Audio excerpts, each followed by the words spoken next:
Welcome, everybody. So I'm so glad to have everyone here. We've got a great speaker for you today. We've got a lot of new faces in the room. I haven't had a chance to look at the faces on Zoom, but I think there's probably a few new ones there too. Hopefully everyone's been chatting. Is that better? Okay, I'm being adjusted. Hold on a second. So first off, I wanted to let everyone know that Howard Feigenbaum has decided to resign from the board, and the board appointed me as interim president along with the bylaws saying that vice president needs to step in if the president is unable to finish out his term. So we are soliciting letters of interest to fill that vacant VP position. If you're interested, I've already had some people come forward saying they were interested, but if you are, please just send a letter or talk to one of the board members. We're trying to fill that position as soon as possible, so we have a full board. Guild logo submissions. We've had several really fabulous submissions. Dennis sent in one, so did Greg has sent in several. If anyone out there is an artist, would like to have their artwork considered, because we're looking at branding an actual Diamond Valley Writers Guild logo instead of just taking stuff off of the internet that is free use, and we want something that's just our own. And then once we've got enough submissions, probably by the next board meeting, we're going to narrow it down, and then we'll send them all out for a vote amongst the members, and so you guys will get to decide which logo ultimately we use for the guild.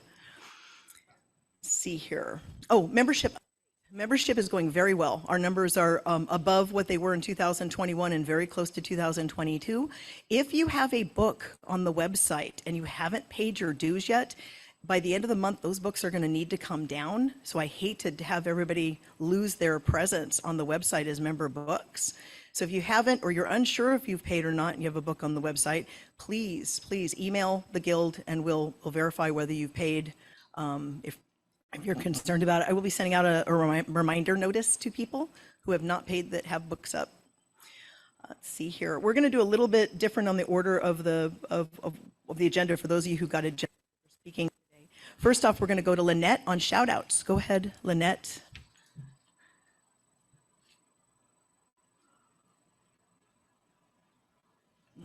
Could everyone please mute that is not speaking on Zoom?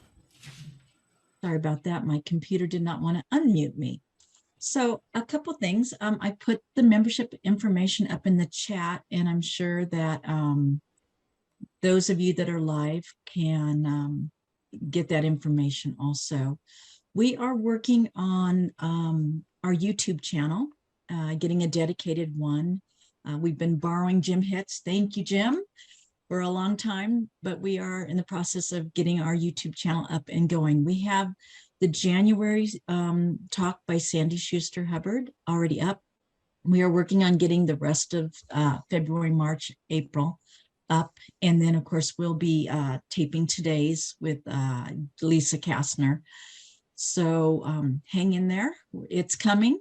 And I have modified the feedback forms so that if you do go back, say you've just recently joined us or you're traveling and you've missed one of the speakers, you'll be able to give feedback on that individual presentation, because I've changed the feedback form so that you can say, I watched it on YouTube, and you can tell us which speaker you're listening to.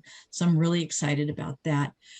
Please make sure that you do give us feedback on our feedback form. It takes like a minute and a half to click through, and it's all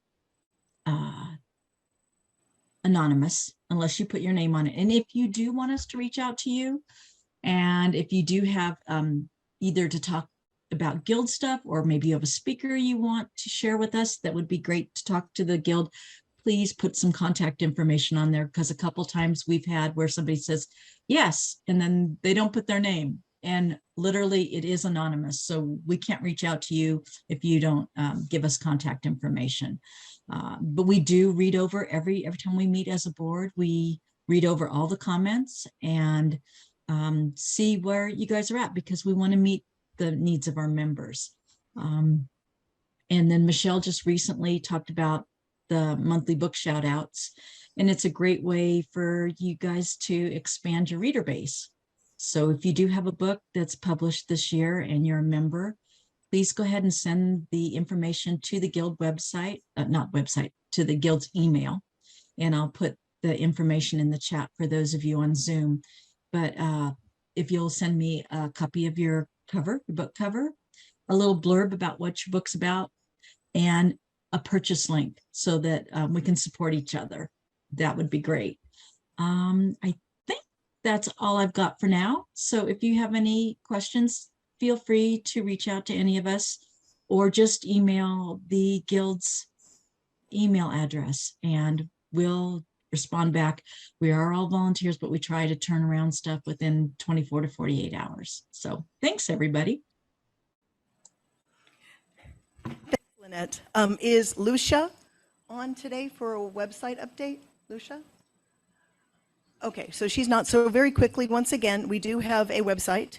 It's diamondvalleywritersguild.org, and you can go there and you can join from that website. There's also a page, as I said earlier, devoted strictly to member publications with links, buy links, so that you can get your book sold. If you have a book and you're a paid member and you're not on that page, please email the Guild so we can get you up and running on that. Okay, Straight Jackets Magazine. Is Ellen or Cheryl here? You have an update on Straight Jackets' next issue, I'm please? here. Not an update, just want to let everyone know that the spring issue is out and you can access it through straightjackets.org, and that's STRAIT jackets.org, and I hope you enjoy it. Thank you, Ellen. Okay, moving on to member success announcements. So what this part of the meeting is for is if you've recently had a book published, or you have a new project that you started, or some other success related to writing since the last meeting. Of course, if you're a brand new attendee and it was longer than a month ago, that's fine. We'd love to hear from you. Let's start with the people in the room first. Does anyone in the room have a recent success? Nobody's had any success in the last, yes, I think I see one over there, someone who got 3 requests for full manuscripts, if I'm not mistaken. Someone bring a mic over. Yeah.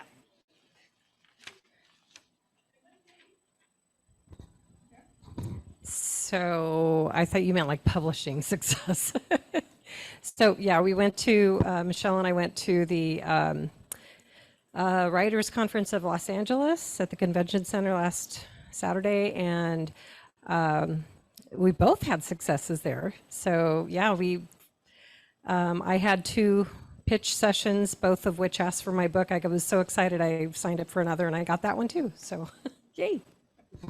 Congratulations, Brenda. And yeah, I had 2 pitches, and one asked for the first 50 pages, the other one for the full manuscript. So I'm pretty excited about that. I'll be getting those out this week. Anybody else in the room? Can have you a tell success? us who was, excuse me, can you tell us who is speaking? We can't see we can't see who that was.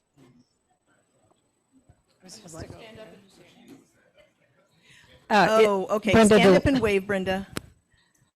That's who was speaking. Brenda DeLuna. She's been a member for about 3 years.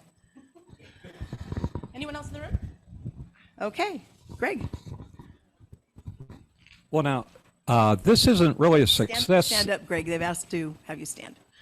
This isn't really a success story, but I've got like 10 books that are on Amazon, self-published through KDP. And you get letters from KDP and Amazon, you know, all the time. And most of the time they are in your email and you just sort of delete or go by it. This one that I got was about KDP increasing their printing costs for the first time in 5 years. Ooh. As of June 20th of this year, they're going to increase the fixed cost of paperbacks and hardbacks. The printing cost will go up. So they're suggesting that if you want to increase the price of your books on Amazon to accommodate that so that you'll still get something more than a penny in royalties, that you might consider looking at that. They do have a link on the thing that with their new printing costs. I went to the link and I was a little confused, but what it means to any of us that have books on Amazon, if you're making revisions in those books, or have thought about making revisions, you need to make it before the 20th of this next month. Otherwise, if you want author copies, it's going to cost you more to get those author copies. So I just thought I'd bring that to your attention in case anybody is publishing currently on, through KDP and on Amazon. Very good announcement. Thank you so much for bringing that to everyone's attention. We have a lot of self-published authors in our group, and that's incredibly important to know. Anybody else have any in the room announcements? If not, we'll go to the Zoom. Anyone out there have announcements? Kind of raise your hand, wave at the camera, and unmute. I think, there you are, Ellen. Go ahead. Well, there's Ellen on the screen. I know, but Kat raised. Okay, Ellen, can you mute? Then why is she on the screen? I believe she is muted. I just hadn't unmuted yet. Okay. Hi, can you hear me? Yes. Okay. Hi, I'm really excited. I'm starting a freelance editing business as of this summer. So I've been editing like casually for a very long time. I've been a member of the guild since I was 12. I am now 19. So that's kind of a long time. But for anyone who's interested in having a project edited, I do both copy editing, so line editing, and content editing.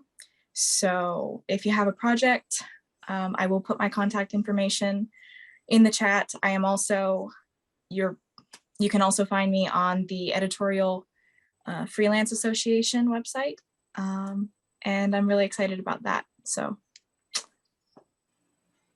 Congratulations, Kat, with starting your new business. And I, for one, who have had her critique and edit my work, she's really good. So if you're looking for a freelance editor, she is you're an English major, correct? I'm an elementary education major, so Okay. I do have to have a good amount of knowledge about it, but yeah. So she's part of her career path, and I can vouch for her personally. Anybody else on Zoom have any announcements? I don't, if you do, unmute and talk. Okay, if not, we're going to move on to the writing tip, Jim. I have a question. Someone has a question. Yes. Yeah, it's Dan. The lady who said she was editing, what genre does she edit? Kat, do you want to answer that? So I edit most genres except erotica and horror. So I have a full breakdown of what I edit and what I can do. I put my contact information in the chat, and you're welcome to email me more to talk about it if you have interest. Kat, can you please also email the guild with links so that I can send it out to the membership as well, that you've Will now do. opened your own editing business? Thank you. I will do. Anybody else?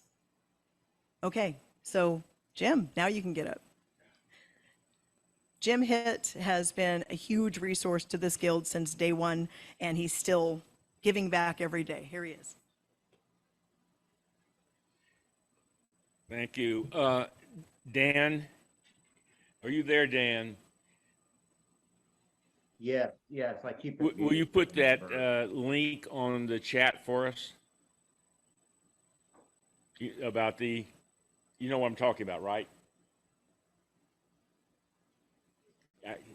If he unmutes. Okay, I'm going to talk today very briefly about prologues and epilogues to books. Dan, when he sent me this link that's on YouTube. It's a great one to look at. He's going to put it on the chat for us.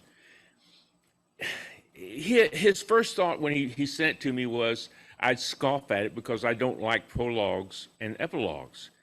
He's absolutely right and wrong. It's okay. I get laughed at a lot. Sorry. The thing is that I disagree. I do not like things that are labeled as prologues. That doesn't mean that you shouldn't use them. As a matter of fact, I think they're absolutely necessary in both fiction and nonfiction. At times necessary. I will start with this is the second book I had published that Citadel published now about it was this was published in the last millennium, but it is a book called Words and Shadows, and it's about mainstream American literature that was made into movies. My first book was called The American West from Fiction and Film. So it was the same thing, but it was limited to American Western literature and films. This is mainstream American literature. Now, what's interesting about this is, if you don't like what I'm saying, it's got 300 photographs in it, so you can at least look at the photographs. But in this one, do I have a prologue? The answer is yes. In this case, I just happen to call it chapter 1, so I don't call it prologue. Why don't I call it a prologue? Because who reads prologues if it's named that? Yeah, some of us do. I do too. I see several people who read prologues. I read them too. But the vast majority of people don't read them if it's listed as prologue. So call it something else. In this case, I wrote chapter 1, and I call it Words and Shadows, an introduction.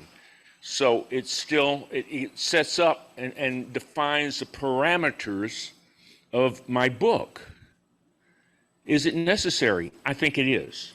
Although again, prologues can be very dry, so you have to be very careful of it.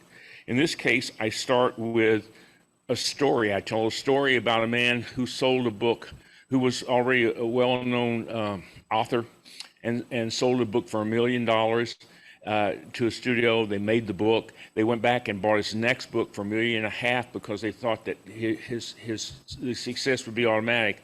Well, they made that movie, but it didn't make money. It didn't. But they had a lousy actor in the lead, so they thought that was a problem. He comes back for the third book, and they pay him $2 million for a book. Well, he takes it. They said, well, what's it about? He says, I don't know. But he says, but I'll figure it out. They said, okay, we'll give you a couple of months. And sure enough, they called back. He still hadn't figured it out. So he says, well, let me get back to you. So he calls his lawyer. And he says, I've got this $2 million that you've given me. What's this book about? Well, we were having the oil crisis then in the 70s or 80s, whenever it was. They said, well, it's about the oil crisis. So he calls back to the studio and says, it's about the oil crisis. They said, okay, thank you. And that was it. He did finish the book. It flopped, and they never made the movie. As far as I know, they never paid him another cent for films either, but what did he care? By that time, he had several $1 million in the bank, and he was wealthy, even beyond his books. Now, supposedly, this was Harold Robbins. But the point is that I started with a story, and it's a prologue, and it has movement to it. Prologues, by their very nature, can be dry. You want to try to make them not as dry as possible. And it's very important when you're doing even nonfiction to make a prologue interesting. Does this have an epilogue? Yes. In this case, I call it whatever the last chapter is. It's like a page and a half. The opening's like a page and a half. Now, in fiction, and I think this is where everybody used to think I did not, I had something, religious aversion to prologues, because prologues in fiction, usually, it has to be tied to the story in some very, very important way. If it's not, then why write it? That does not mean it has to be part of the plot. My latest book that got published is called Storm Riders. By the way, take everything I'm taking with a grain of salt, since right after I published Words and Shadows, Citadel folded. Right after the company published this, their company folded too. So you have to take my comments with a grain of salt here. But I wrote the book, and about halfway through this book, I decided this needs a prologue. It needs something that leads into it, so that I can make certain things clear to the reader. In other words, part of this is told in third person, part of it in first person. How do I get around that? And that's kind of explained in the opening. You had a question. Sir, could you say that the prologue is similar to the hidden gun that's introduced at the beginning of the movie, so it could be just found later? Well, yeah, Okay, hold on a second. If you think about the James Bonds. Jim, hold on. No one can hear the question. Can you repeat your question? Would the prologue be similar to the hidden gun that's introduced at the beginning of the movie so that its finding later in the movie is already known about? Good question. The answer is not necessarily so. To use the old song title, it ain't necessarily so. No, like there is no hidden gun in my prologue to this, but I wanted to set the scene. I also wanted to set it up for a sequel. And the company was interested in and they were going to do a whole series around these characters, and then they folded. But again, when I start this, I don't call it prologue. That would be foolish. Nobody read, or most people would not read it. The title, it looks like a title of a chapter. It's called As True As. It makes no sense by itself until you read the prologue. And one of the last lines, somebody says, this person says, well, is your story true? And he says, it's as true as my memories. And so, this sets up a way I could structure the book and it makes sense. I have an epilogue. Yes, I have a one-page epilogue, and it's called If Tomorrow. Now, I do not call it prologue and epilogue. I simply call it something else. And If Tomorrow is also part of the end, where the man who's the narrator in the book tells this woman, he says, well, if you want to hear another story about these people, if we have time, or something about if tomorrow you would like to hear another one, I'll tell you another one. So I left it open for that. So I had reasons for epilogue, prologue in this novel. The other novels I've written and have been published, that is not so. I never used a prologue in any of the others. But this one, it did work. All I'm saying to you is you have to have a really good reason to have a prologue. I think the reasons are more evident in nonfiction than fiction. But again, it's the reason. Does it fit? With that, thank you, everybody. Have a good day.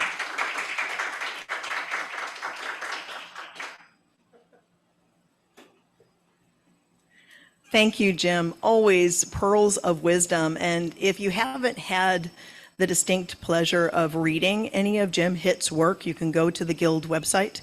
You must. His work is amazing. I am not a Western reader, but I have read through, I think, everything so far that he's written, and he's an incredibly good writer. So with that, oh, I forgot my notes. Could you bring me my note? Thank you.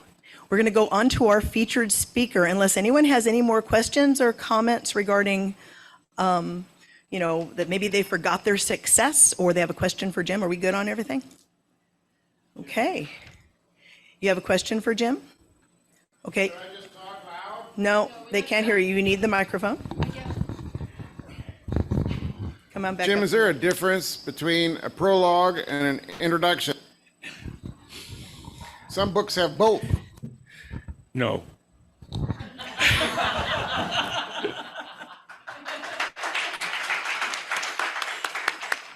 Yeah, Jim's always right to the point. Okay, with that, I'd like to introduce our featured speaker for today. Lisa Diane Kastner is the founder and executive editor of Running Wild and RIZE presses. She holds both an MFA and an MBA and has been a writer and an editor for more than 20 years.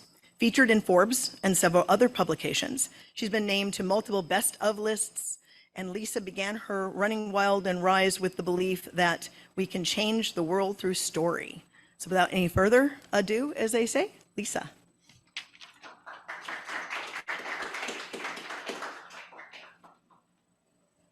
Okay, so first I want to thank everyone for having me, and thank you so much to Diamond Valley. It's always an honor to be here and to hopefully provide some valuable guidance. So what I want to start with, I want to ask the room, and those who are on Zoom, could you do me a favor? I'm going to ask, what are you publishing? And I'll name out, like, are you writing? Or is it a memoir? Is it like literary? Is it genre, mystery? But when I name it, if you are writing it, if you could just raise your either literal hand online or your digital hand online, that would be great. Okay, so first, who in the room is writing a memoir? And who on Zoom is writing a memoir? Okay. Who is writing, God, that sounded horrible. Who's writing a mystery? Okay, cool. And who may be writing horror? Nope. Okay, cool. And is anyone writing literary or commercial fiction? Okay, cool. All right, thank you. This helps me focus. Okay, so first I want to start with why the topic of structure. So when I actually first started writing, and I was like, dang it, I'm gonna be this brilliant, I'm gonna surpass the Stephen Kings of the world, right? I'm gonna be this multi-million-dollar seller, blah, blah, blah. I was in my early 20s, so that just shows you a whole lot. I sat down and I had this concept and I started writing it. And about halfway through, I realized I had no idea where it was going. And I had a very kind sister-in-law who actually read the finished product, which in retrospect, it started off as literary fiction and then somehow morphed into sort of like a horror. And by the end, it was a mystery, which just, and in many ways, it was a mystery, obviously, from what I just described. And at that time, I realized I personally had a challenge with like, what is this thing and how am I going to frame it, right? How do I make a story? What constitutes a story? And there are tons of amazing books out there about story and structure. Save the Cat is a hugely popular one. That's also very helpful for you if you're writing like screenplay style, because first, second, third act, I believe. But what I'm going to talk to you about today, it's very much more focused on those specific genre that we're going to talk about. Okay, so first, what I want to focus on is the structure of a memoir. And what I first want to cover, if that's okay, is at least when I was growing up, autobiographies and biographies were wildly popular. And then all of a sudden they just disappeared from the face of the planet, right? And then suddenly everybody was writing a memoir. And I think a lot of times we got confused in terms of what is the difference between an autobiography, a biography, and a memoir. So an autobiography, fabulous. I'm really having problems talking today, so I apologize. An autobiography is literally one person's telling their basically entire life story, hence auto. Biography is somebody else talking about that individual story. In theory, it should be based on more like more on facts, right? So oftentimes there's going to be a lot of research that's done associated with it. And a memoir it's what I lovingly call, it's like someone said, hey, Kardashians, go write about like the last year of your life, right? So it's one person's opinion about a certain theme or area of their life during a specific time period. So someone may write a memoir about having a physical illness, and oftentimes it'll be about a specific time period where they were going through that physical challenge. And typically, you know, in today's memoir structure, they come out on the other end, you know, as they've overcome and are, you know, these great survivors, you know, hopefully. It could actually be a memoir about there's a lot of memoirs out there now about having addiction, right? And overcoming that addiction. So things like that. But again, there's a lot of personal opinion as to what occurred. So actually Jim Well touched on it when he said, well, like, you know, this is my opinion. This is my point of view based on my memory of what occurred.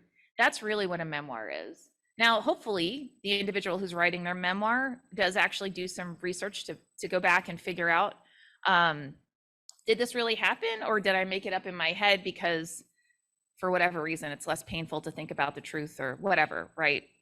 Now, that said, the actual structure of a memoir, and my apologies, I'm just pulling up my notes. And by the way, everybody, you're all going to get copies of my notes, and I include in it some examples of like the top selling memoirs of all time, the top selling like literary fiction, stuff like that, so you can kind of get a flavor, because I'm also going to give some guidance about what if you don't know what you're writing, and I'll talk about that in a sec. Okay, so a common memoir structure. So the introduction, the story begins by introducing the author and the setting and the context of the events that'll be described in the memoir. So you're framing it, right? This is actually a very common introduction. That's what you're doing in any kind of story, whether it be fiction or nonfiction.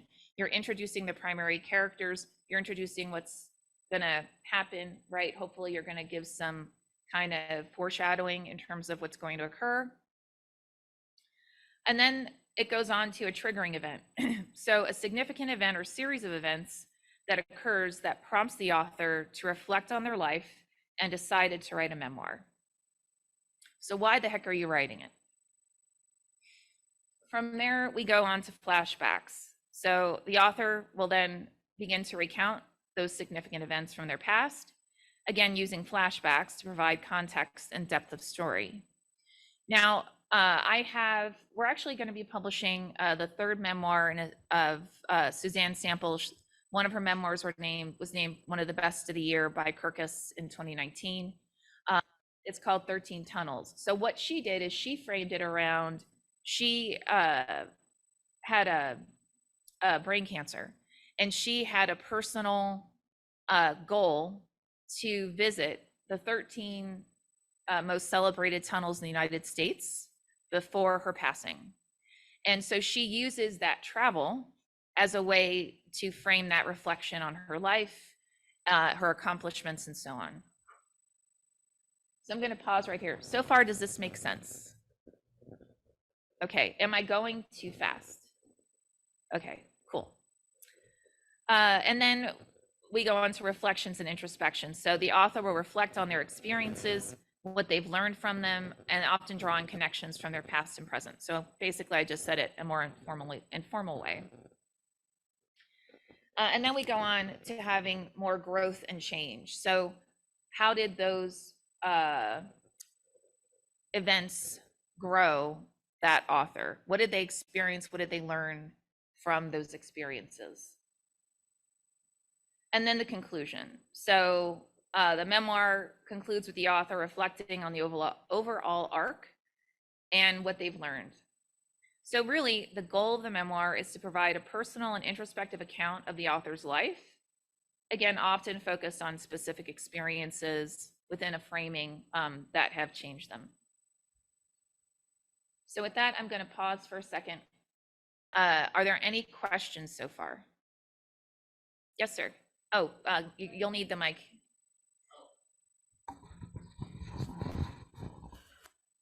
So I guess the question was, how do I frame it? Does that mean you have to decide in advance what you're writing? Yes.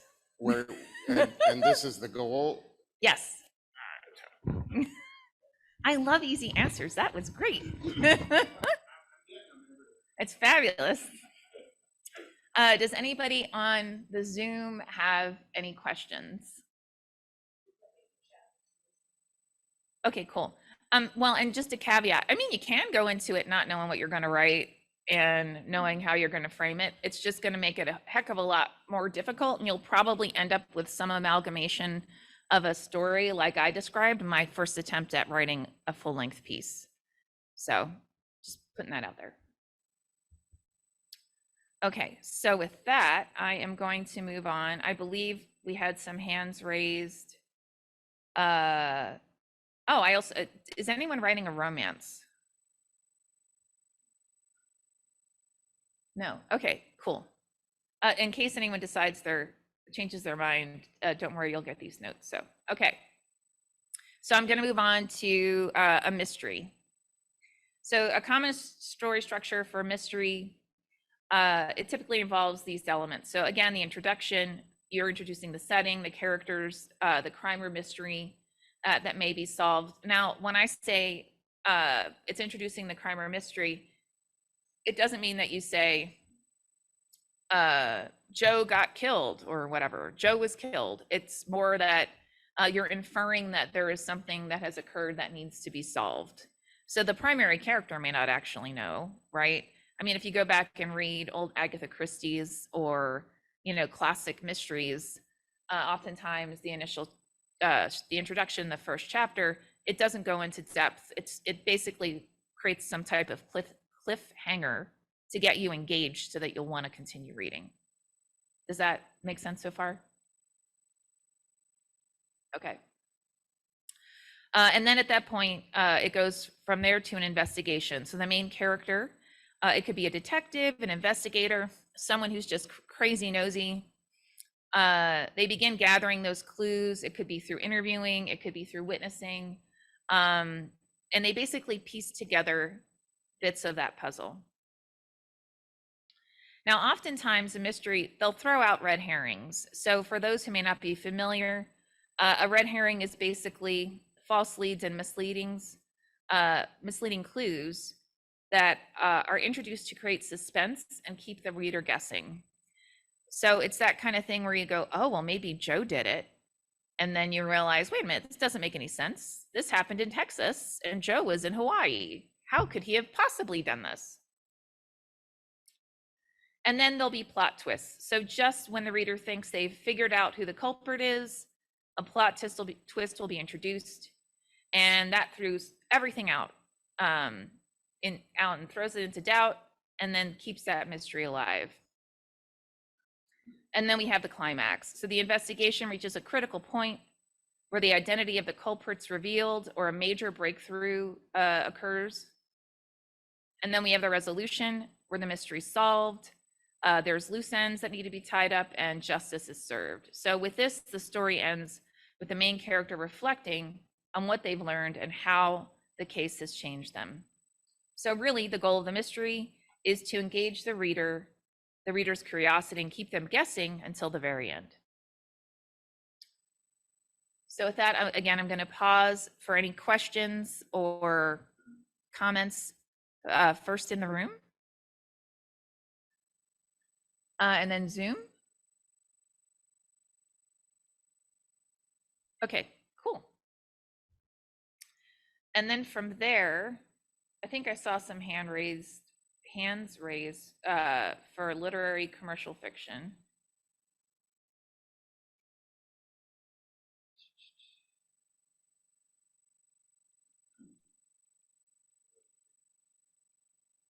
Which I thought I brought. Okay, so, and what I'm going to give you for notes on this is actually something that you can use for any story that you're writing. And so, as I think Michelle mentioned, so I wrote a book. This is the book. It's under pen name Callie Metis, and I have it upside down, but it's even more engaging if it's upside down. So, Are you sure? It's an interesting challenge. You could consider it a whole different language if you want. Someone was saying I find it harder to read upside down. So anyway, okay. So this is actually a trick that I learned ages ago that really helped me in terms of structuring my own stories. And what I started to do, and I'm sure many of you in the room are doing this now, whether you realize it or not, as well as those on the Zoom. I realized I actually really love complex structures. So I love stories that it's multiple points of view. There's a lot of flashback. It may not, one story may be covering the present day and another part of the story is covering it's more like historic fiction. And then maybe there's, a third storyline that's, the year 3000, right?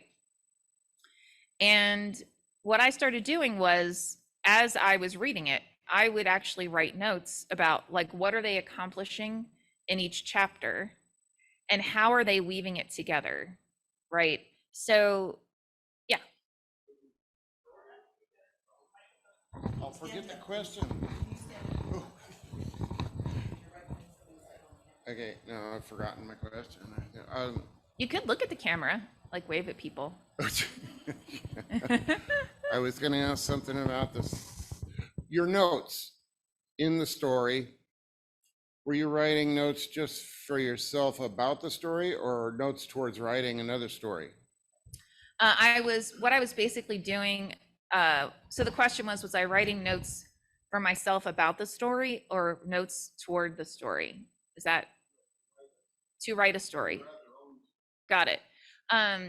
So what I was doing was, so as I just described in this, like the purpose of an introduction is to set time, place, and characters, like the primary characters, and enable the reader to like basically give them a hint as to what's about to occur. Those were the kinds of notes I was writing myself. So I wasn't summarizing the story. I was writing notes about what is the author trying to accomplish within that chapter. And if it was something that had more of a complex narrative, how are they weaving it together? So back to the example of the story starts with present day and then goes to the year 1000, and then the next chapter goes to the year 3000, and each chapter switches from those different time periods and those different plot elements or plots, right, within that overarching narrative. I would write what that structure was. So they go from present day to the year 1000 to the year 3000. And then I would also write notes about how are they effectively weaving together between the chapters, right? Because believe it or not, that's a skill. There are certain ways that as an author, you can do that, you can accomplish it. So I would write notes on craft, like how was this author actually accomplishing it so it was being done effectively. Does that make sense? I wouldn't call it making notes about style. I would say that if you're having problems in finishing a book, going through and understanding what the author was accomplishing with each chapter will help guide you when you are writing your story as to what is it that you want to accomplish when you are going through and writing each chapter. Does that make more sense? Well, I think you're saying the same thing I am, and I'm not. Or I'm not, because I haven't had enough coffee today. So So as an example, do you think Outlander would be an example of that type of a story where they're jumping forward and back and interweaving stories from different timelines?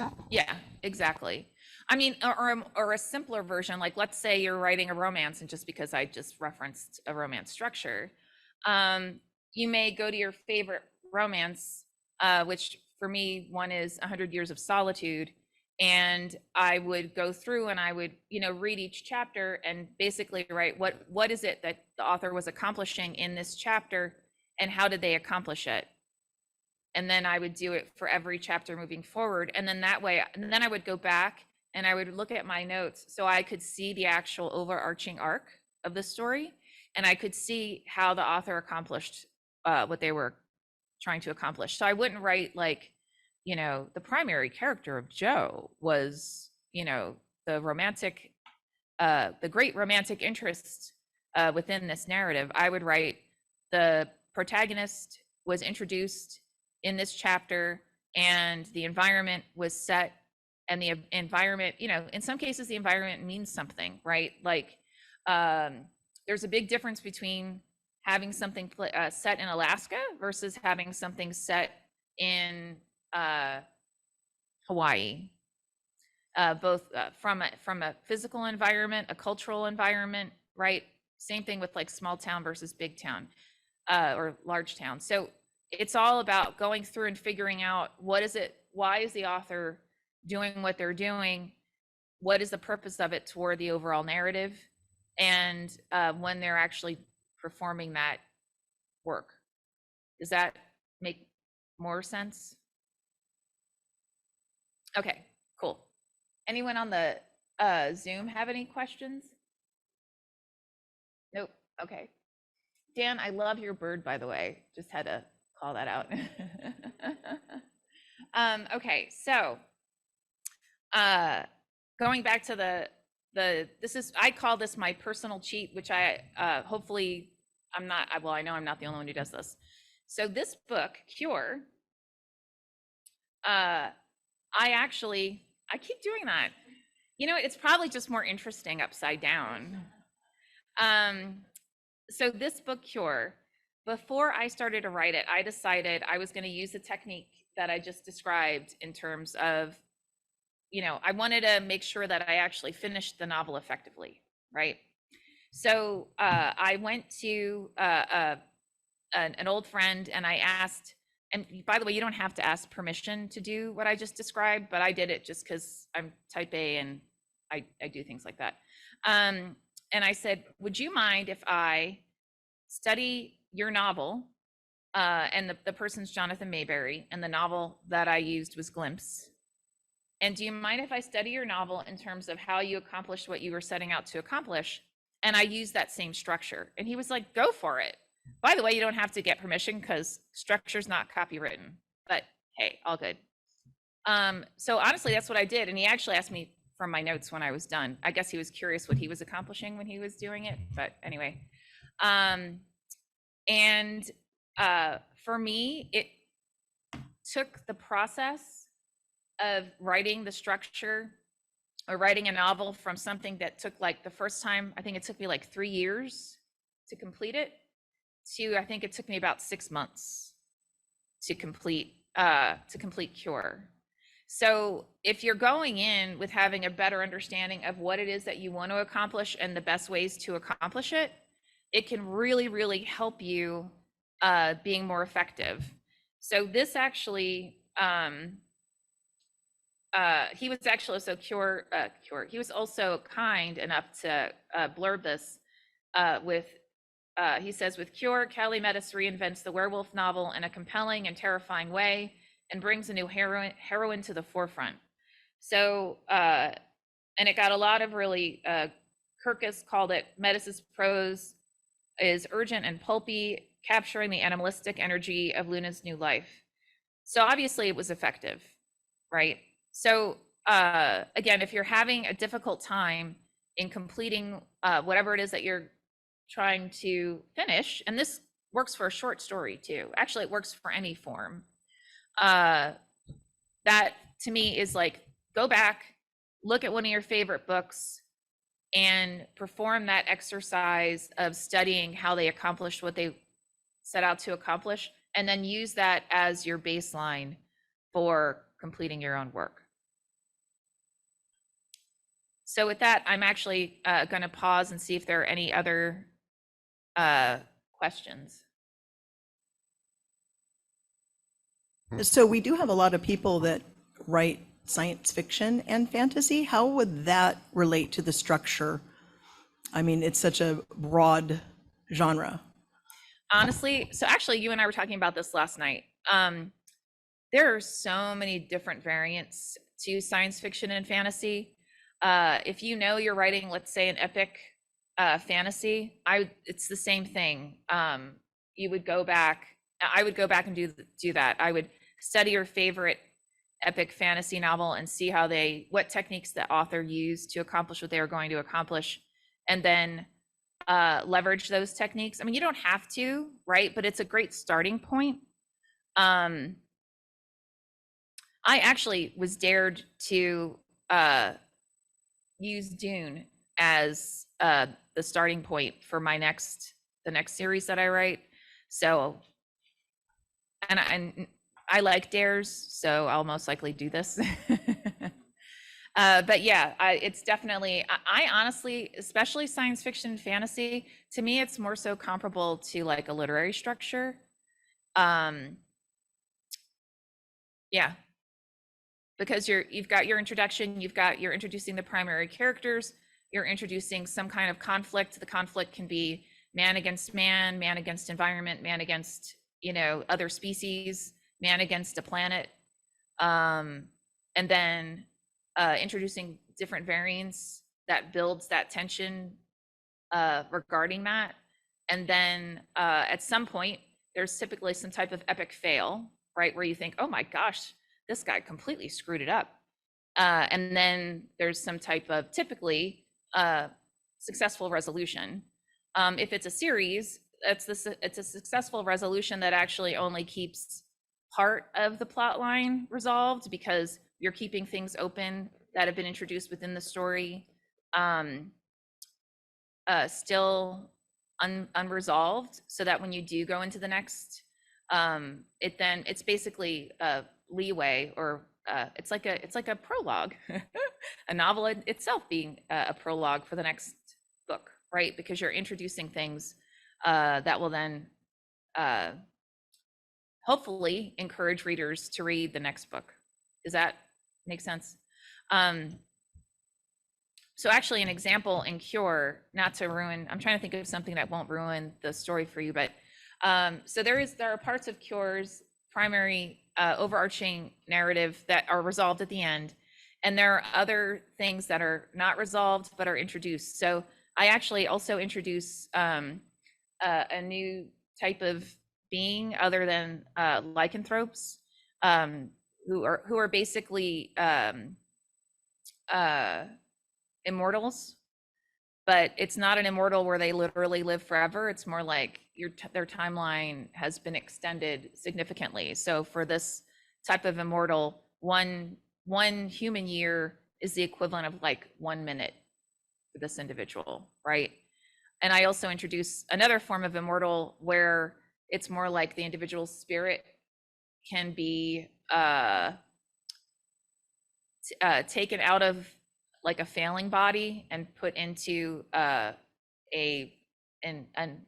younger, healthier body. And so by not really giving, by introducing those characters, but not giving you their thorough storyline, it then enables me to then write other stories within this world, leveraging those types of beings and the kinds of challenges that they may encounter within their own lifetimes. Does that make sense? Any questions or comments, either in the room or on Zoom? Both's good. Yes, sir.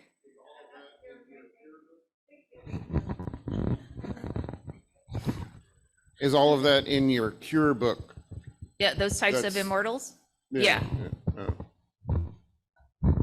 But again, I don't go into depth about it, right? It's just basically those characters who have those, who are those types of beings are introduced, and you're given a little bit about their immortalness, I guess you could say, and a little bit of their story, because they're not the primary storyline, they're a secondary storyline. Thank you for giving us an analysis of your structure and the way you strategize to be able to go after these books. I have a question about Kirkus reviews. Obviously, you did those, and they work well. And talk a little bit about the investment and then the return on investment. Yeah, sure. So for those, is it okay if I repeat? Okay. So the question was around Kirkus reviews and the investment and the return on investment. So for those of you who may not be familiar, Kirkus is one of those, Kirkus reviews and Publishers Weekly, I'd say, are the two big industry standards across all genres. And they're the ones that libraries and booksellers, retailers, universities, schools, they really pay attention to, right? So Kirkus has an option where you can both just submit your story to Kirkus, and they decide whether they're going to publish it or not, or not publish it, they're going to review it or not. And then they also have an offering where you pay for it. Now, if you pay for it, it doesn't mean that you're paying for a good review. All it means is that you're paying for somebody who is a noted reviewer to review the book. So your review may be complete crap, right? They may come back and say, this is the worst thing I've ever read in my entire life. How dare someone actually publish this? Usually they're at least kind enough to put in like, this is the absolutely fantastical worst thing, so that if the author so chose to use it, they could just blurb, this is absolutely fantastical, right? And then Kirkus reviews, which, believe it or not, people do this. And Publishers Weekly has, if you get a review by Publishers Weekly, it's unpaid, but again, you're pre-submitting, oftentimes both Kirkus and Publishers Weekly. The unpaid reviews, they're typically only going to review either well-known authors or, and this is my opinion, because this is just based on what I've seen in the last 10 years or something like that, better known authors or better known publishers. And because there are so many people writing now, right? And Publishers Weekly, if you get a review by Publishers Weekly, it is unpaid. Again, it's another one. It does not guarantee it's going to be a good review. It's another one that, well, I actually have seen Publishers Weekly reviews where they weren't kind enough to put the word like miraculous in it, so that, you know, the author had something to retrieve. But they have another, I think is it like, it's like book blurb or book bubs or something like that. But Publishers Weekly's paid version, yeah, they don't even call it, like Kirkus Reviews calls it Kirkus Indie, Kirkus Reviews Indie, and Publishers Weekly, I forget, it is something like book blurbs or something like that is what they call the paid version. So now that I've given you far too much information than any human being needs, is it worth it or not? So I also have a weekly live stream on Thursdays at 5 p.m. Pacific time. It's myself and my some of my editors, and it's basically Run Wild with Us, ask us whatever you want. So this topic has actually come up a couple times during it, and I'm sure I frustrate a lot of people because one of my favorite answers is it depends, right? So it depends on what your goals are. If your goal is that you want to, you know, you believe you've written something of quality and you want it to be noted by, you know, libraries and booksellers, and, you know, you want to go to book festivals and you want to gain that a positive attention in that capacity, I would say yes, it's worth it. Is it going to get you, is it going to suddenly increase your book sales from, you know, your closest, bestest friends and the guy at your local Starbucks to 1 million sellers or buyers? It's not. I haven't seen it happen, right? You're still going to have to hoof it. You're still going to have to go out there and do a ton of work. I actually saw a really great article, I want to say in the last couple of months, by an author who spoke about the fact that if you go back and you look at some of the best-selling authors today, almost all of them, their first best-selling book wasn't their first book they put out. It's usually like their second or like third or fourth or something like that, because they're building a following. And when I say building a following, I don't mean, you know, the end reader. I'm saying that they're building a following among those retailers and wholesalers who are now familiar with their work and are willing to actually carry their work. Does that, okay. Now, does that mean you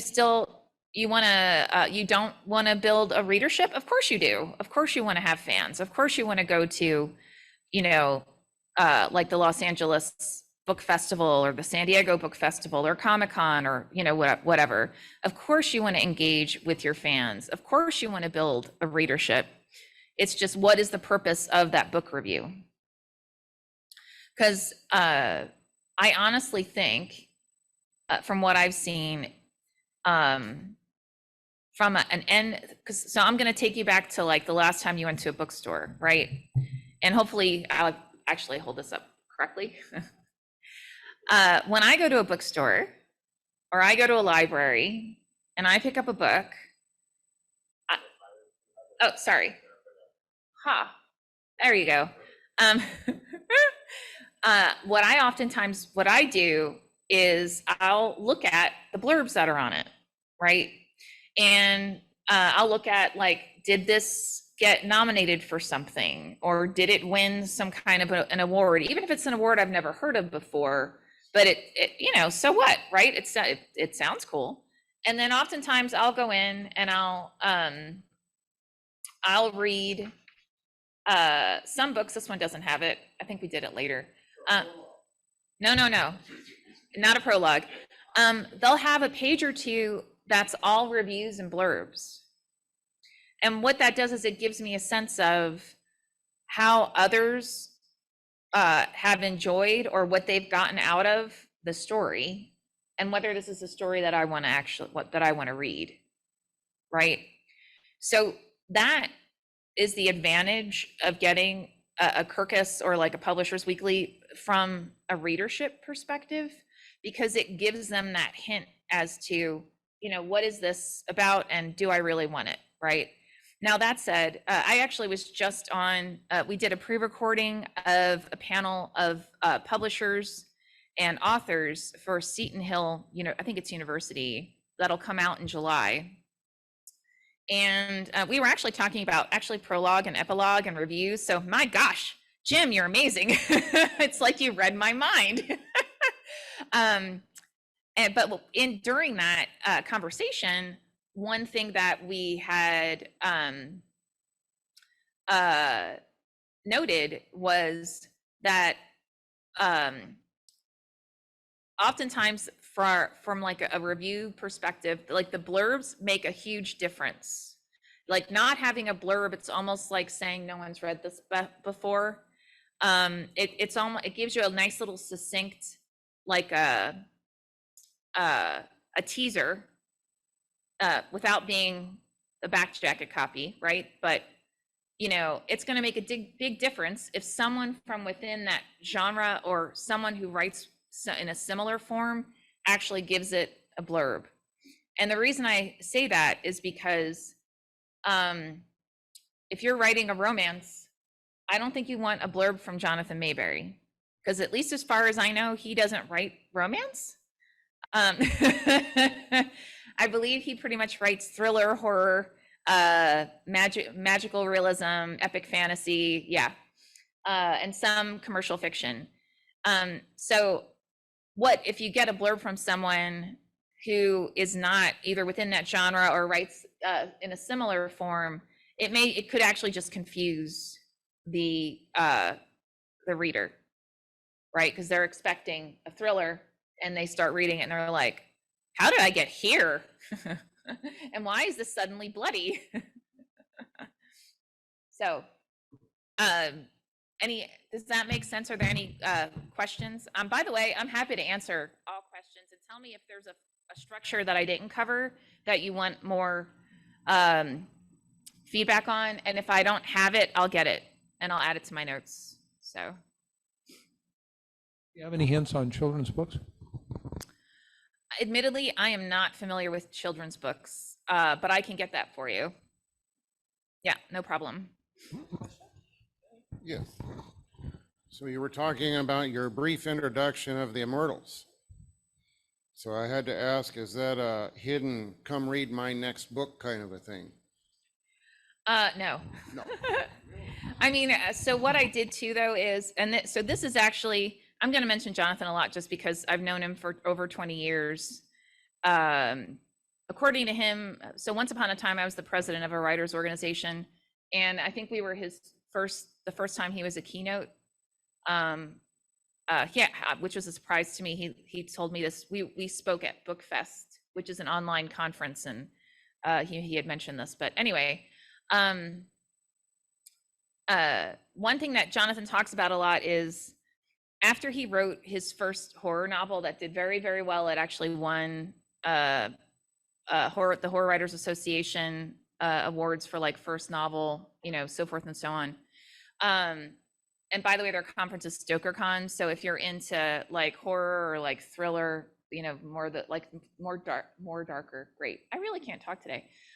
Darker forms. StokerCon is a fabulous conference to go to, and really amazing and wonderful people attend. Anyway, so he attended StokerCon, and he somehow ended up sitting next to Stephen King. To this day amazes me, because I didn't even know that Stephen King still makes public appearances.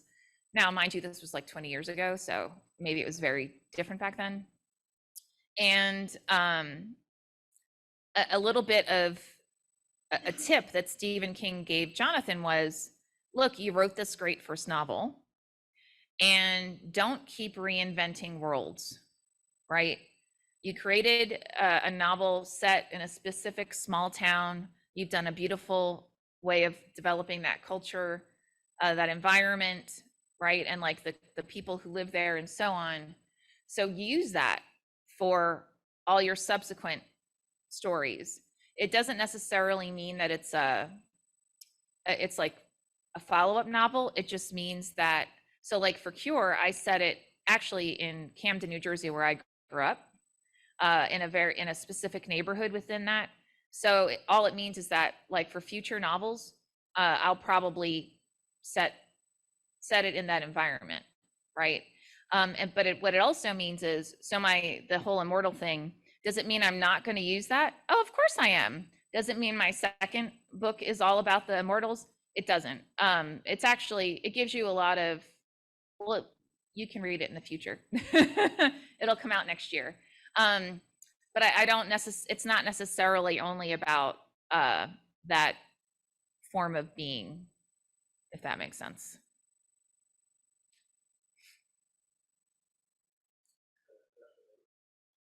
Any other questions? Oh, there's one. Hold on.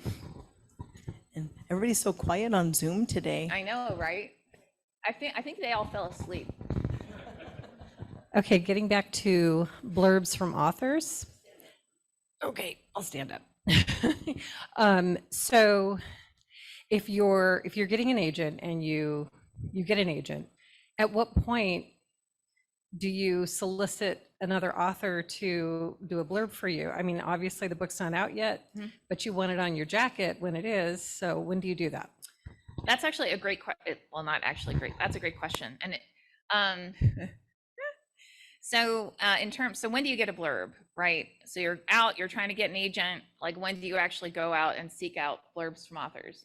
So I personally think it's two phases. I think there's phase one. If you know there are some well-known authors who've already read your work, or they're familiar with your work, believe it or not, a lot of authors today will give what I call like a general review. So they're not necessarily reviewing the book, they're reviewing your writing. So for Cure, Taylor Grant, who's a dear friend and a phenomenal author and editor, that's what he did. He was like, Lisa, I'm too busy. I can't give you a blurb about Cure, but I'm going to give you a paragraph about your writing, and you can slice it and dice it however you want and use it for all your books moving forward. And there are quite a few authors who do that. Not authors. There are quite a few reviewers or those who provide blurbs who do that now. Now, what I thought was fascinating, so the part two is, I typically ask my authors, when you're done editing with your editor and you've both agreed, because we use a very collaborative model for editing, right? Because this isn't about what I think your story should be. It's about making your story the best story that it can possibly be within the framing of what you intended it, if that makes sense. So when you're done and we've got advanced review copies ready, that's typically, honestly, a lot of authors in today's world, an advanced review copy is literally like that last version with a big note on it saying, advanced review copy, do not forward. And it's, made into a PDF, right? And then that's when I typically tell authors, I'd say go out and start looking for blurbs. Now, my personal technique for doing this is go after all the people that you love and admire and you just that you think they're amazing. And so like, I love Alma Katsu. I think she's incredible. So, but I may not know her personally. I mean, I know her tangentially. We've been in we're in similar circles and stuff like that. But I'll reach out to her and say, you know, I'm a big fan of your work. You know, maybe we met wherever. I'm going to have a book coming out next year. I would absolutely love it if you would consider reading it. And if you feel it's appropriate or you're, you know, so inclined, if you would be willing to give it a blurb. Now, the reason, and then I attach the advanced review copy, right? The digital form. The reason I recommend doing it so far in advance and framing it where, hey, I want you to give me a blurb and you've got a month to do it, right?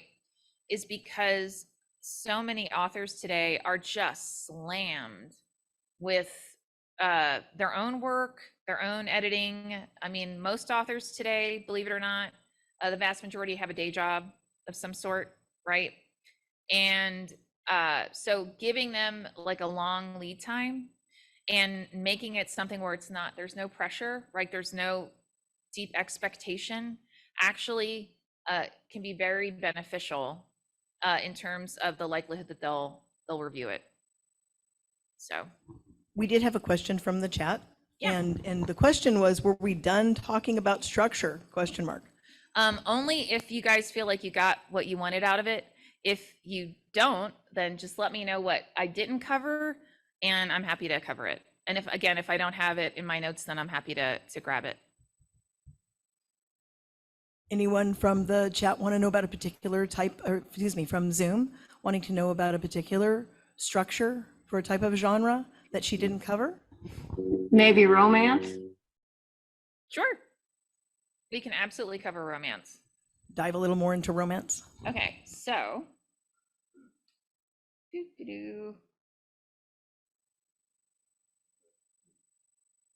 I'm the queen of notes, so it just takes me a minute to get back to my notes on romance, or my notes in general. Okay, so.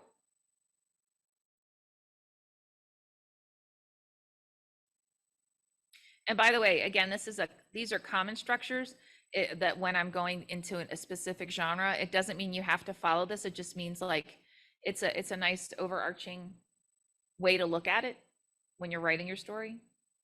Okay, a common romance story structure. So again, we have the introduction. Typically the story begins by introducing the main characters and their initial meeting or interaction. Often the characters are initially at odds with each other or have different goals. Or maybe they just don't even acknowledge that the other exists. It's like, screw you, I don't care who you are, right?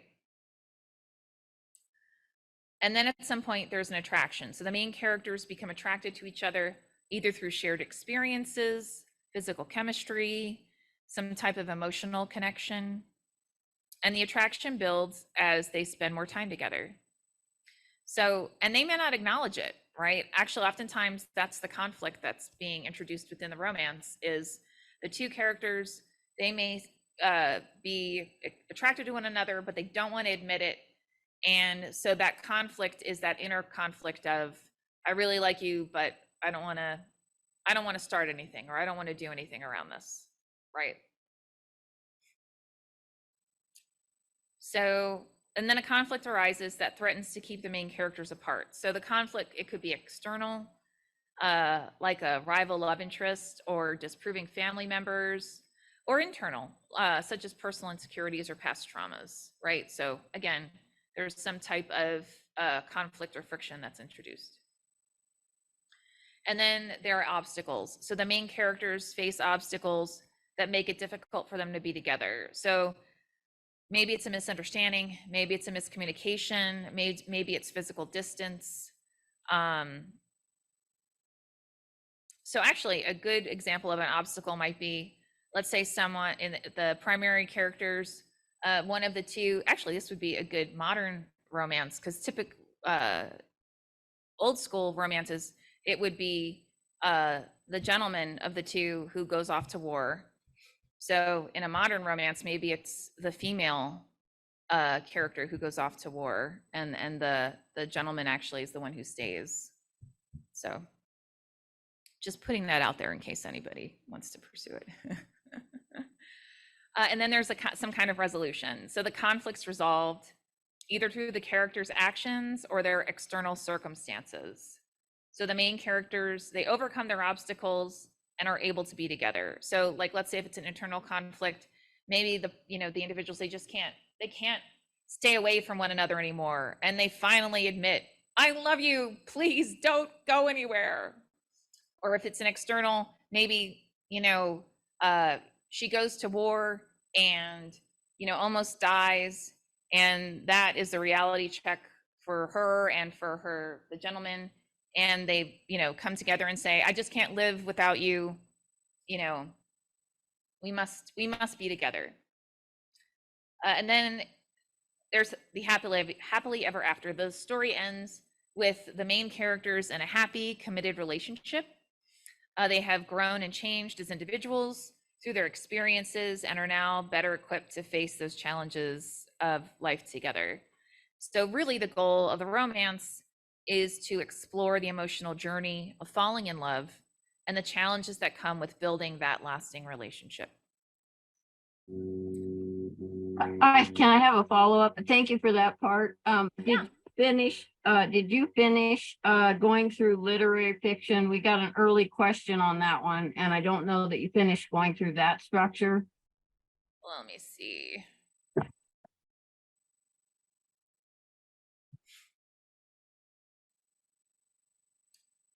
So I thought I had notes on, honestly, I basically summarized literary and commercial fiction. So the characters are introduced. There's some kind of conflict that's introduced within it. There's something typically that the characters need to pursue. Similarly to the other forms that I just described, it could be an internal conflict, it could be an external conflict. Literary is more so what we call character driven. So that means oftentimes that conflict resolution or that change that's occurring, it's based within the individual, within that primary character. And commercial fiction typically is primarily an externally driven, so event-driven novel. Commercial fiction, though, it doesn't have to be only externally driven, meaning like I'm going on a tour of something, right? Or but it could also be a blend of that internal change as well as the external driving force. So again, you've got conflict throughout it, and at some point there's something that occurs where the character says, I can't do this anymore, I need to make some type of change, there's some type of transformation, and then that typically the conflict's resolved in some way. It may not be completely resolved, especially oftentimes in a literary fiction novel. It's not typically completely resolved, but enough resolution so that the reader hopefully gets some kind of fulfillment from that. Does that make sense? Yes, thank you. Thank you. So I have a question. What is the difference between commercial fiction and upmarket fiction? Are those interchangeable terms? Is there a difference in them? I hear publishers and editors and agents bandy those two terms about. In my personal opinion, I think they're interchangeable. I'm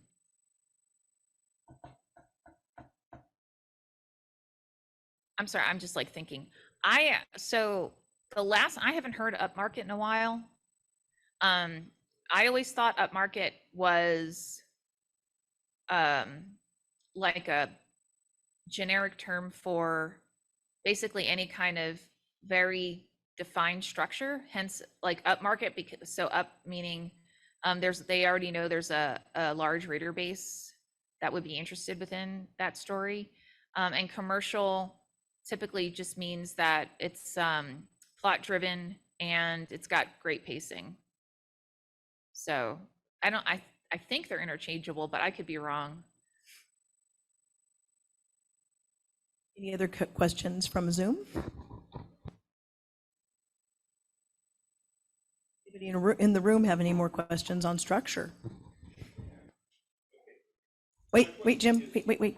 I don't think this is fair, by the way, because I think Jim knows more than I do, but. Thank you. No, actually, my question is, in terms of structure, what about, I'm thinking, actually, you mentioned 100 Years of Solitude a while ago, which is really magical realism. But it's also literary work. And Isabel Allende, who also wrote, her early novels were magical realism. And in this country, Alice Hoffman, for instance, who I really admire a great deal. But it seems to me that in this today and age, that the structures seem to have more viability of crossing from one area to another. Even fantasy might be mainstream. How do you feel about that? You think that's true or not? So the short answer is Jim is absolutely right. The longer answer is, at least based on what I remember when I was like a kid and growing up, I think that genres were much more separated, right? So like if you went into a bookstore, if you went into the library or wherever, like there was a section only for horror and only for literary fiction and only for romance. And these common structures that I just covered were very closely followed, right? There wasn't a lot of variant. And at the time, the belief was, readers wanted that because you knew what you were going to get. Now, that said, then there was this big explosion of stories that were really, 100 Years of Solitude. It's magical realism, it's romance, it's literary. I would actually argue it's also somewhat plot driven, right? Because but it depends on where the story is being sold as to how it would be positioned. So like Cure is actually, it's horror, it's magical realism, it's commercial fiction. And actually some would argue it's historical, although I make up a whole lot of stuff, but that's okay. So depending on where I am, like if I'm going to, speaking at a science fiction and fantasy group, I'll probably focus more on the magical realism elements of it when I'm talking to readers, versus if I'm at like the Horror Writers Association, I'll talk more to the horror elements of it. But I think that's very, very common in today's market. Great question. We have another question here. Would this all apply to short story collections? Do you just have to compress everything in the short story, but it's the same thing? The question was, does this apply to short story collections? Do you just basically compress everything? I think it all applies to short story collections. It's just less complex. So short stories are typically one primary arc, and novels are typically multiple arcs that are then resolved. So a story arc, so that's you introduce some type of problem or conflict. There's an escalation of some sort, and then it's resolved. Ooh. So a short story will typically have some type of conflict. Even like I was recently published in another book that I don't have, which I can give a link to it later. A micro mini story, so it was less than 500 words, and believe it or not, it's a complete arc. So a complete story arc.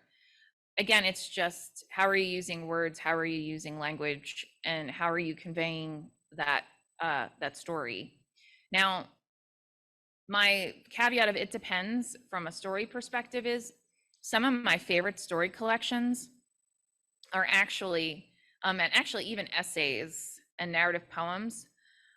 The individual story or the individual short story has its own story plot, right? It has its own plot, but all the stories are interconnected. So it's with the same characters, but they're in different situations. And so if you look at the collection together, they're actually all related, and it's completing or it's accomplishing some other form of overarching story and resolution. But each individual story as well has its own plot.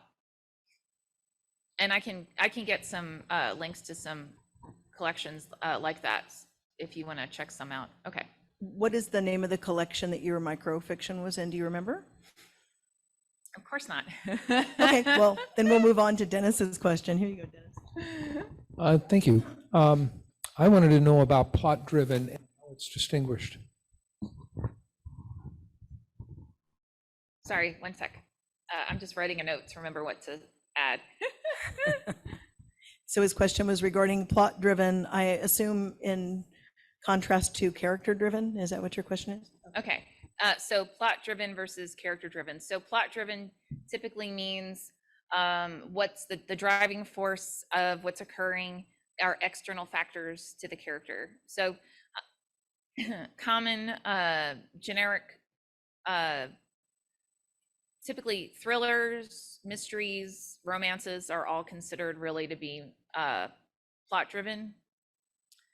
Character-driven, it's always been given this generic term of literary. Danged if I know why.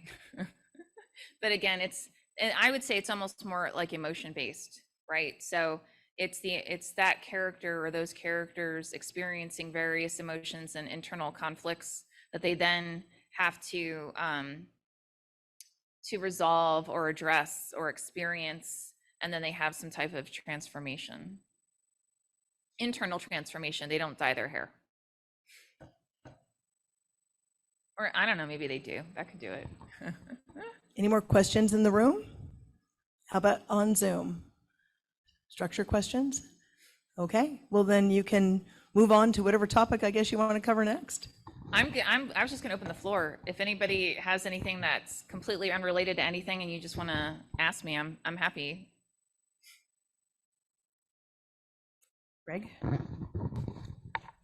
It seems like everybody is talking about this AI-driven environment that we're moving into. Mm-hmm. How are the publishers, reviewers, everybody relating to that kind of a world where, you know, we just kick out, I need 50,000 words dealing with a tank that goes over a cliff and kills 3 people and, you know, starts fire that burns a town down. 6 weeks later, you got the plot and everything. Well, wow, that's quite a story.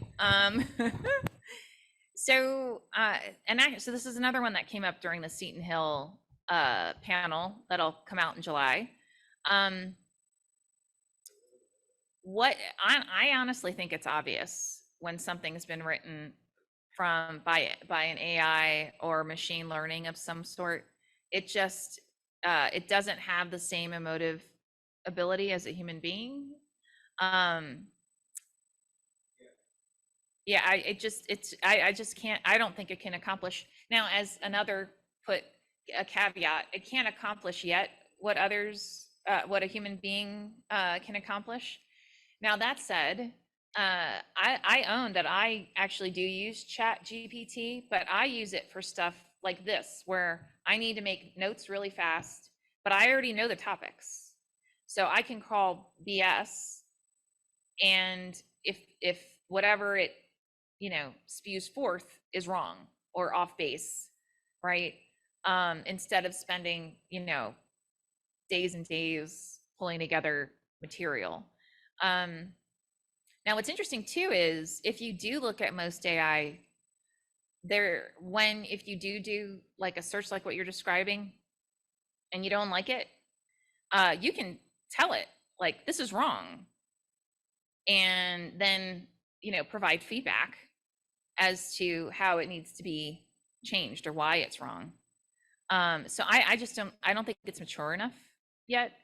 Again, though, I really don't think it's never going to be an Alma Katsu, right? It's never going to be 100 Years of Solitude. there are things about what a story or a storyteller or a human storyteller can provide that I don't think AI can accomplish.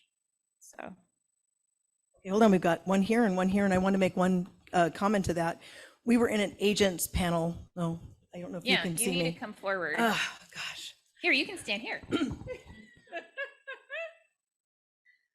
We were in an agents panel over the weekend, 3 of us in the room, and that question was posed to 8 active literary agents acquiring writers. And they said, first off, they can see it from a mile away.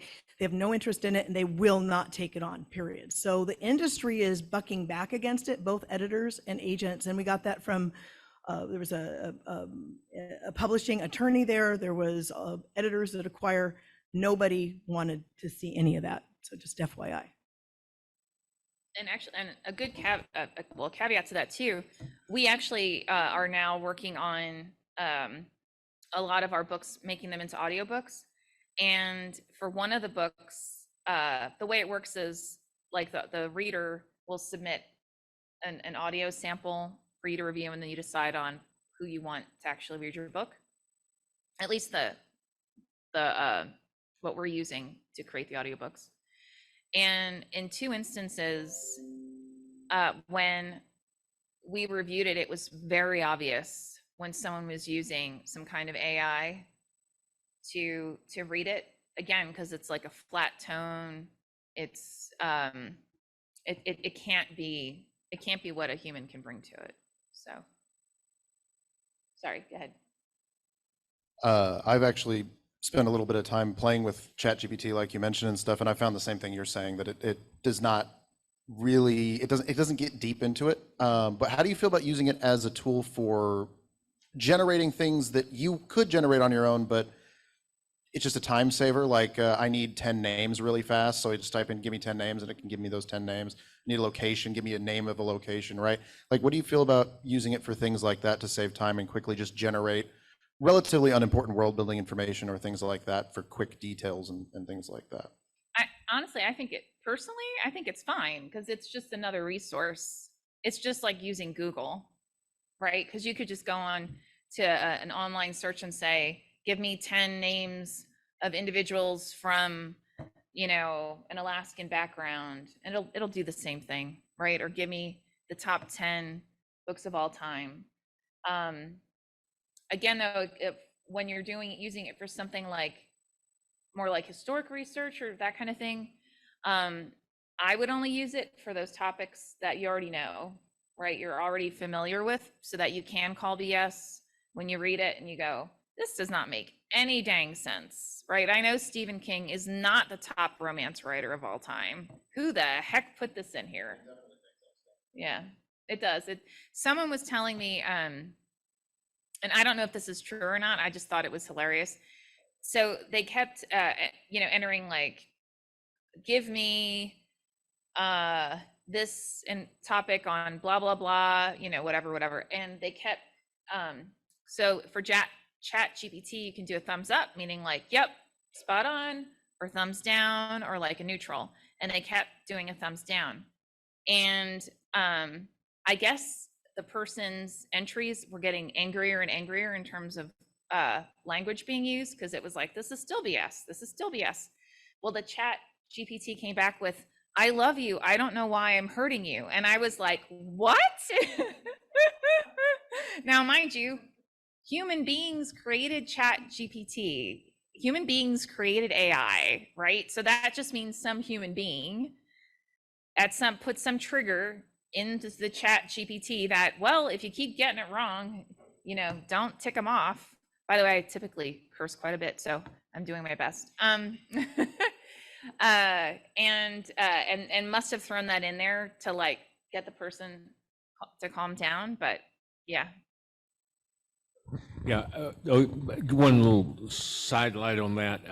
CNET recently put all this information in to AI to do an article. Not only did the AI make all these mistakes, they plagiarized half the article.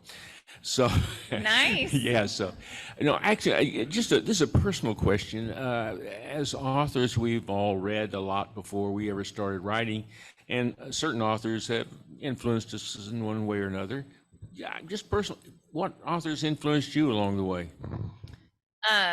So the #1 book that when I was a kid, I think I was in 3rd grade, that I read was The Count of Monte Cristo, and I read it like 5 times. I've always read kind of everything. I did go through a period where I was like, well, change that. I've always read a lot of commercial, literary, mysteries, thrillers. I've never been a big romance reader, except for ones that are more like literary in nature. Wow, ones that I went through a period where all I read was Stephen King. I mean, but I think everybody on the planet went through a period. Gosh, honestly, I've been so heads down in reading our own stuff. I'd say those, I do lean towards a lot of magical realism, admittedly. A lot of commercial fiction, a lot of literary, a lot of cross genre. I just find it more interesting, as we've both been referencing. But in terms of like a specific author, I don't, isn't this awful? I don't have a specific author. It really depends on the work, and it kind of depends on where I am in my life as to what gets me most engaged. So, and why I'm reading. Like if I'm reading because I just want to tune out and I don't want to think, I'm gonna probably read a mystery because I already know what the plot elements are, right? I already know what the purpose of it is, versus, picking up something like possibly like an epic fantasy where the storyline itself is going to vary greatly depending on the story, if that makes sense. So, More questions? Anybody else have any questions? and by the way, I'm great at cop-out answers, so. Are you not seeing my hand? So I was also wondering, as you were structuring the story, was my term, or you used a different term, I don't remember, but is it possible to write a chapter that's 3/4 of the way through the book and then say, oh, I've got to get there, and then write chapter 2 and 3 and 7 and then say, oh, but 7 needs a 4. Can you write back and forth that way to make the story all the way up? Yeah, I mean, these are just techniques for knocking out a story. There are lots of people who they'll write the first chapter and then they'll write the ending, and then they figure out how to get there. So you can totally do that, or some variant to that. And actually, it's what I see a lot too. I see a lot of authors. They think the story starts on page 1, but it actually starts on page 15 or page 50, because they themselves are learning about the environment and the culture and the characters and what's going on within that world that they're developing. But the actual story itself, where a reader's actually engaged, may not actually occur until like 15 or 50. And so from an editor's perspective, my job and editor's jobs is to basically sit down with the author and find out, okay, what are we trying to accomplish in this story? And either help them pull that forward or convince them that I don't think you're accomplishing what you think you are by starting on page 1. I think this really starts on page 15. Let's talk about how you can still get everything that is important in those first 15 pages mentioned within the rest of the storyline, or maybe they already do, right? And basically doing that analysis and working with them on it. So again, so it's the best absolute story it can be. Daniel has his hand up. Go ahead, Daniel, unmute.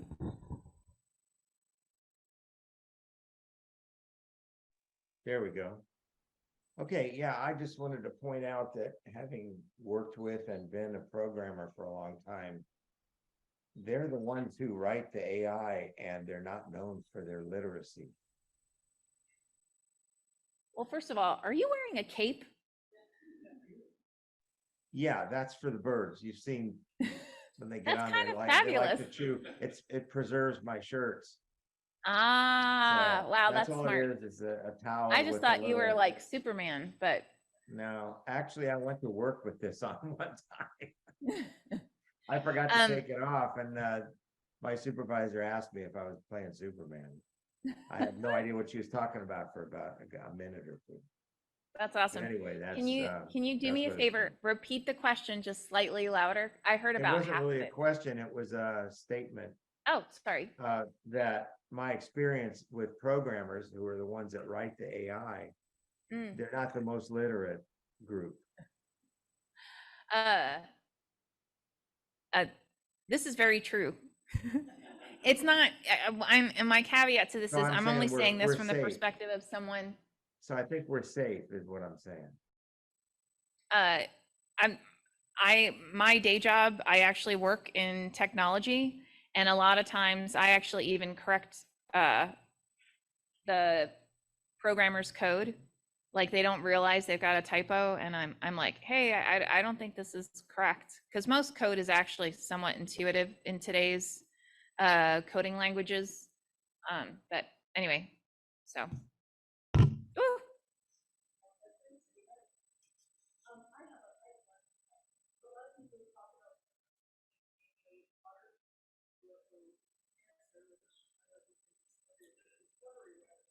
Yeah.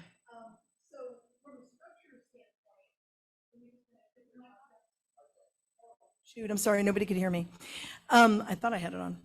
I just wanted to compare contrast structure on plotters versus pantsers or discovery writers. What, from an editorial viewpoint, from a writer viewpoint, how do you feel that that helps you with the different structures in the genre on that? Do you feel that there is a benefit to one or the other?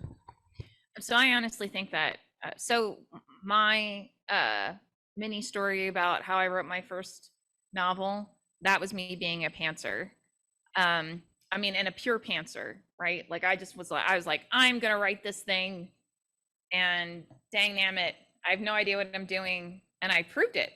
So, and then the classic term of plotter is one where you're literally, writing out, boy meets girl, boy loses girl, girl beats boy up. I have no idea, whatever, right? And then you have typically more a little more details in terms of what's the actual plot that occurs, right? Versus what we just went over in terms of structure. That was very high level. So it's a bit more detailed, right, from a plot. That said, I actually think most writers do a combination of plot and pants. I think most writers actually go into it and they may know someone writes the beginning and then they write the ending and then they figure that in the middle. To me, that's somewhere in between plotting and pantsing. I'm sorry. Pantsing, like I've got my pants, P-A-N-T-S, from the seat of your pants. Yeah. No.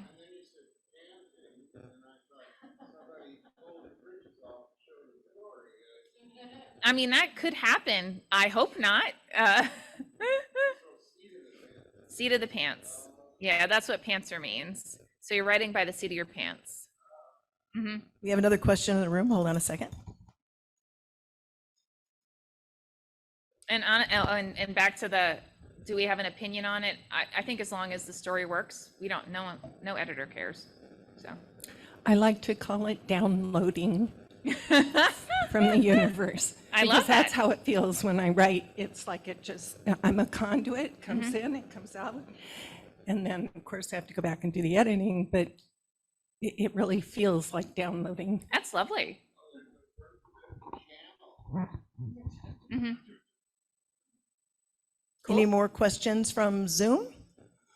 I don't see anybody. Kind of wave frantically at the camera if you have something else you want to ask or say on the topic. Or anything, if you just want to make some kind of comment. It's all Anybody good. in the room? Okay. So if you think of something, here comes a question. To get your notes, do we have to have our email address there or are they hard copies? email address. And I brought my cards just in case anybody, it has my email address on it as well. But if you can sign in, then that way you know you're getting the same notes that everybody else in the room's getting. So What if there's something you could do in a variety of ways? For example, I have already written many stories regarding my grandfather's life. Mhm. So it theoretically could be written into a historical fiction novel. It could be a memoir. Mhm. It could be the collection of short stories. Mhm. How do you make that determination? honestly, I think it's a personal choice. So, so we actually publish one gentleman's short story collections, Dwight L. Wilson, and they're all based on his family. It's really historic fiction, but it's based on real people, like his ancestors. He, for whatever reason, he prefers short stories. He connects those stories by, as I was referencing before, having the primary characters be the same or somehow interrelated, so that there is some type of theme among it. Dwight, DWIGHT L Wilson, WILSON. Versus like I referenced Suzanne Samples, so she wrote Frontal Matter, Glue Gone Wild, Matter MATTER, Stargazing in Solitude, and I think it's 14 Tunnels.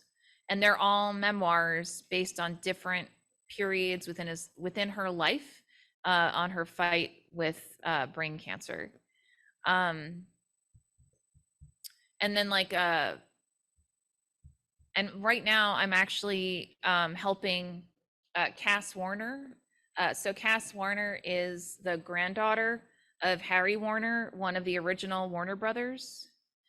So she had written I would call it historic fiction about and it's called The Brothers Warner.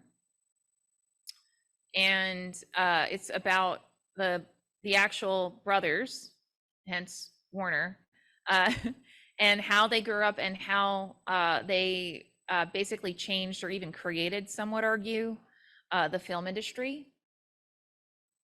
And their own, but within it as well is their own internal, like, familial conflicts, and also how they overcame external conflicts. And she's right now finishing up a follow-up. Again, I would argue that this is more of like historical fiction, which is purely focused on her grandfather, Harry, called All About Harry. And that one is actually what she did, which is really interesting. She took very like public news articles and interviews with him and used those as the primary content, and interwove it with, like, by framing, like, this was during this period in time, and this is what was going on with the brothers Warner, and this is why it was so pertinent, to the world, so forth and so on. And so, I mean, really, it comes, again, I'm the queen of cop-out answers. It depends on what you're comfortable with and what you're trying to accomplish. And and I have a friend who talked to me the other day about she's been wanting to write a memoir forever, but I think the challenge has been she's really trying to write a blend of a memoir / biography about her and her mother. And so when we sat down and talked through, like, okay, but, like, again, what is it you're trying to accomplish? And she realized there were different periods of time with different slices, like different viewpoints about that period of time. So, one might be about when she was growing up and how her mother supported her through the challenges of being a teenager, as we all experience. And then but then another memoir about when her mother was terminally ill, and it's almost like how she reciprocated that same kind of love and engagement by caring for her mother. So, you know, again, it in my opinion, it always comes down to what is it that you want to accomplish, and what do you think would be the most effective means? Okay, and I think this is a good segue into discussing or talking about Running Wild Press and Rise Press and what you acquire, how if people want to submit, they can. I realize that you're not at the moment accepting new submissions with Running Wild, but if you could talk a little bit about your imprints and what's going on with that. Yeah, sure. So Running Wild, we publish great stories that don't fit neatly in a box, which basically means primarily cross-genre. And we're not genre specific. It can be any kind of cross-genre.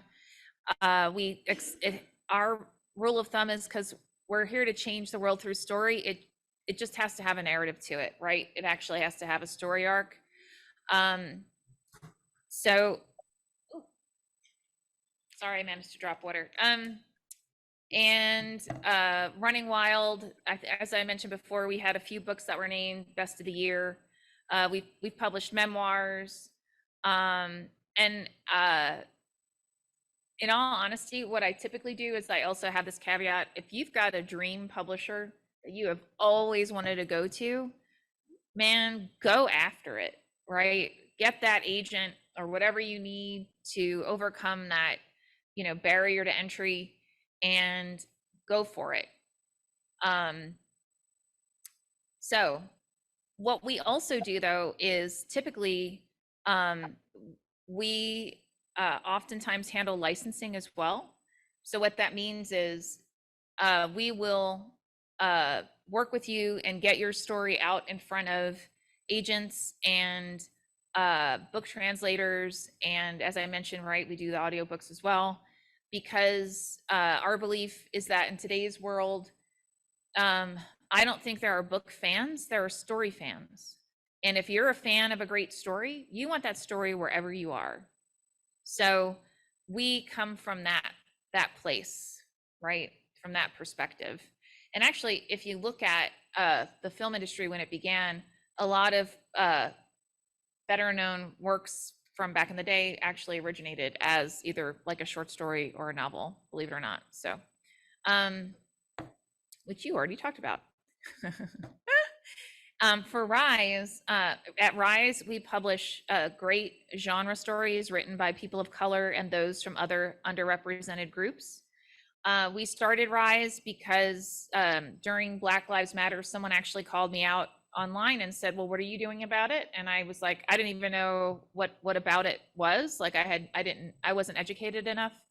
And then I did my research and I found out that at the time, the New York Times had actually done an article, I want to say in like 2018, 2019, about the fact that the publishing industry, it's something crazy like 93% of all like the people behind the scenes and those who are writing for the big five are Caucasian.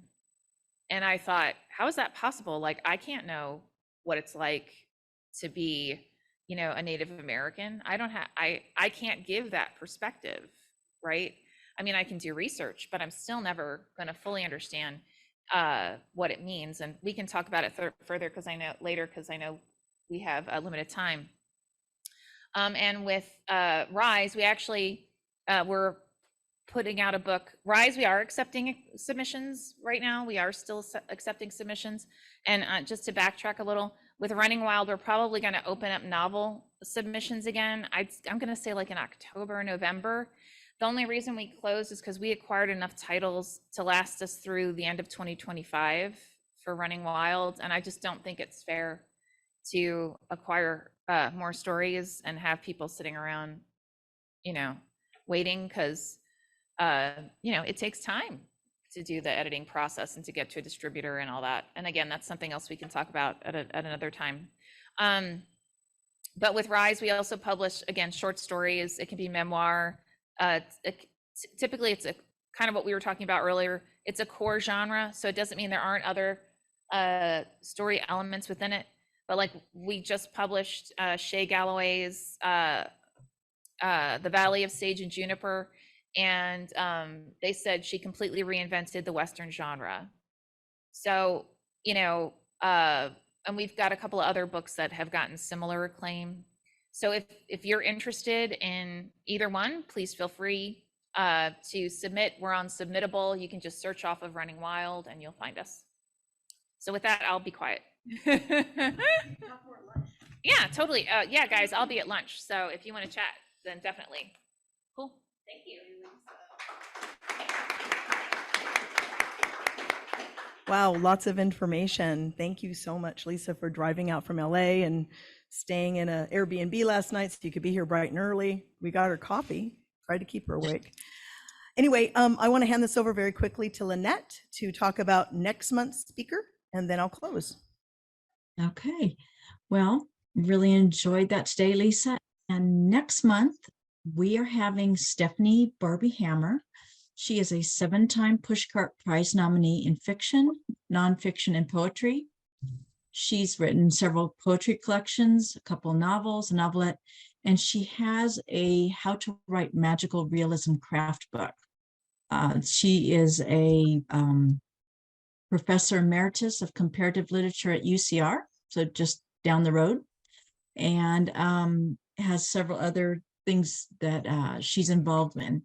What I'm super excited about is she is going to be talking about writing magical realism, and basically what is it, how to do it, and why should you care? I've been to several of her classes at the Writers Weekend out at Mount Sac. She does a great job explaining it, walking you through it. She's a lively speaker, and so I'm super excited about her coming to share. Actually, something that I started in one of her classes many years ago has evolved into my current fairy tale that I'm working on getting published. So I hope you guys all join us. It's going to be June 17th, our next general meeting. Thank you, Lynette. Thank you. We're looking forward to that. I know I personally am. So without further ado, one last quick note. If anyone local in the Hemet, San Jacinto, Riverside area is willing to come help with the Zoom hybrid meetings live at the library, we're looking for some backup people to learn the systems in the event that there's an unforeseen, if someone can't get here and we need a little help. So we won't necessarily call on you every month, but we'd like people to learn the backup on that. And otherwise, thank you again, Lisa, for coming. Lunch, Emilio's at noon. I will leave the Zoom up for a little bit so you guys can chat, and we'll see you all next month. Thank you for coming.